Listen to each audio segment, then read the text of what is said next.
स्पर्श मत कीजिए मेरा स्वामी।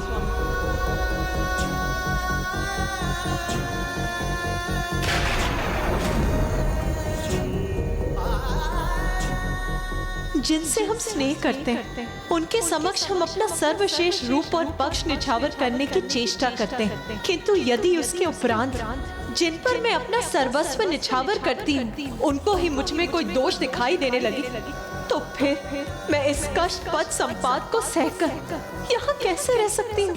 प्रिय, एक छोटी सी बात को इतना बड़ा मत बनाओ। जो तुम सोच रही हो वो सत्य नहीं। सत्य नहीं? कैसे सत्य नहीं है? आपके लिए ये छोटी बात हो सकती, किंतु आप तो मेरे लिए मेरा संसार है, मेरे सर्वस्व है। और यदि आपके लिए ही मैं अप्रिय हो गई तो मैं यहाँ रहकर अपनी उपस्थिति से आपको कष्ट नहीं दूंगी। चली जाऊंगी मैं यहाँ से, चली जाऊंगी मैं यहाँ से। अब एक क्षण भी यहाँ नहीं रुकूंगी मैं।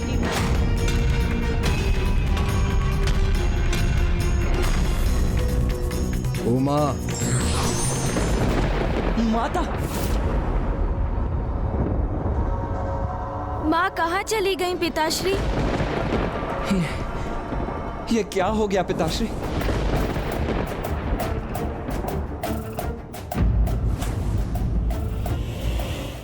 तो क्या माता पार्वती कैलाश छोड़कर चली गईं?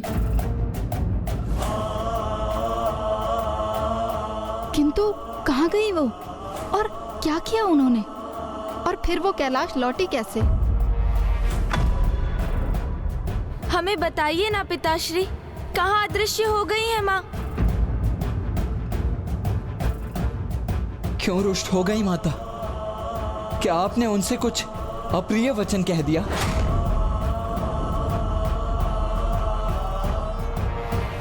हाँ पुत्र, मैंने तुम्हारी माँ की निंदा की है। क्या? निंदा की? वो भी माँ की? किंतु क्यों? तुम्हारे इस प्रश्न का उत्तर तो ब्रह्मदेव ही दे सकते हैं।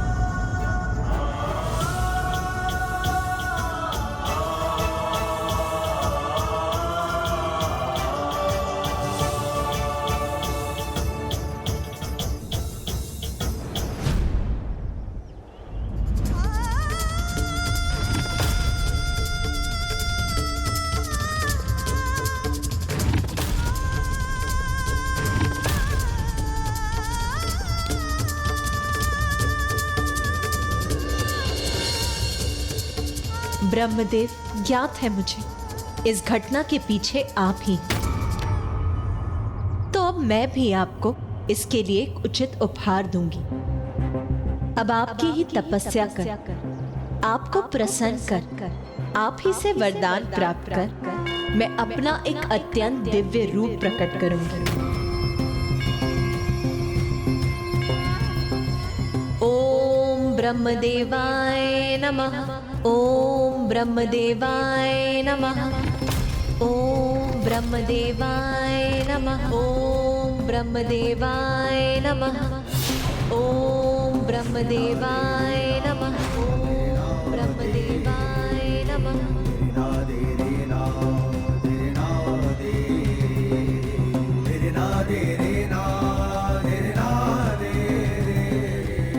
भैया, भैया रुकिए, भैया, भैया रुकिए, मेरी बात तो सुनिए भैया। मुझे कुछ नहीं सुनना है गणेश। किंतु भैया आप कहाँ जा रहे हैं? ब्रह्मदेव से अपने प्रश्नों के उत्तर ज्ञात करने। भैया,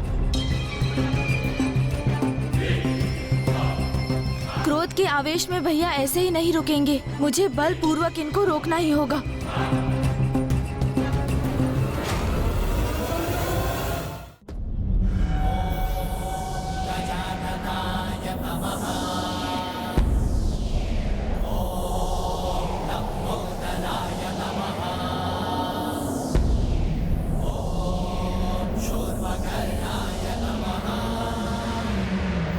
गणेश, रोको ये वायु प्रवाह।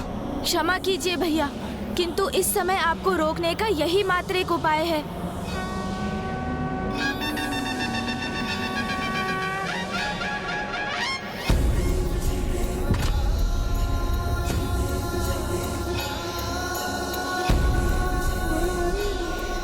उचित है फिर, मैं ही रुक जाता हूँ।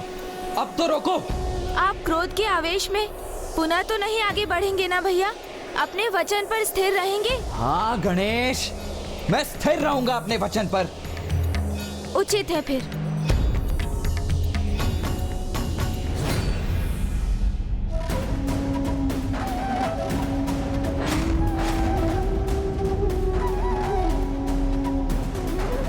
भैया, गणेश, मैं फूफा जी ब्रह्मदेव का अपमान नहीं करना चाहता हूँ। मैं तो उनसे मात्र बस इतना ज्ञात करना चाहता हूँ कि उन्होंने पिताश्री से ऐसा क्या और क्यों कहा जिससे पिताश्री माता की निंदा करने पर विवश हो गए। शांत हो जाइए भैया। नहीं गणेश, अब मैं और शांत नहीं रहूंगा। सर्वप्रथम देवताओं के कारण माता की संतान प्राप्ति की इच्छा को पूर्ण करना इतना कठिन हो गया। उसके पश्चात जगत कल्याण हेतु महिषासुर का वध करने के लिए अपने परिवार का परित्याग कर महर्षि का तैंग की पुत्री के रूप में जन्म लेने पर विवश होना पड़ा। और अब पुनः एक बार उन्हें कैलाश का परित्याग करना पड़ा। तो मैं बस उनसे इतना ज्ञात करना चाहता हूं कि हर बार माता को ही ये कष्ट क्यों सहन करने पड़ते हैं। भैया, क्या आपको ऐसा प्रतीत नहीं होता कि यदि फूफा जी ब्रह्मदेव ने कुछ किया है तो इसके पीछे कोई बड़ा और हितकर कारण होगा? और कदाचित पिताश्री को भी ज्ञात है कि वो कारण क्या है। किंतु गणेश, इन सब में कष्ट तो माँ को ही हुआ है ना? किंतु यदि मैं आपसे ये कहूँ कि इतना सब कुछ होने के पश्चात भी माँ अभी भी ब्रह्मदेव की तपस्या कर रही हैं, तब क्या प्रतिक्रिया होगी आपकी? तब तो आप शांत होंगे ना भैया? यदि मेरे शब्दों पर आपको विश्वास नहीं हो रहा है तो स्वयं आप चलिए मेरे साथ और अपनी दृष्टि से ही देख लीजिए।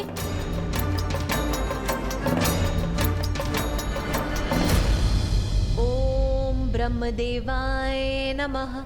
ओम ब्रह्मदेवाय नमः। ओम ब्रह्मदेवाय नमः। सर्वे भवन्तु सुखिनः, सर्वे सन्तु निरामया, सर्वे भद्राणि पश्यन्तु मा कश्चित् दुःखभाग् भवेत्। ओम शान्तिः शान्तिः।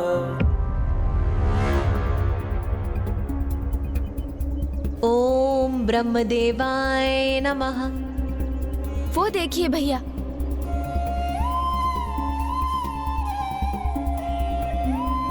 जब माँ स्वयं ब्रह्मदेव की उपासना कर रही हैं, तो फिर इसमें हमारा हस्तक्षेप भला कहाँ उचित है? माँ तपस्या में लीन है, तो इस अंतराल में हम क्या करें गणेश? कुछ नहीं। कभी कभी कुछ नहीं करना भी ना बहुत कुछ करने के समान होता है। ओम ब्रह्मदेवाय नमः। इस प्रकार गणेश जी ने कुमार कार्तिकेय को शांत किया और वापस ले आए।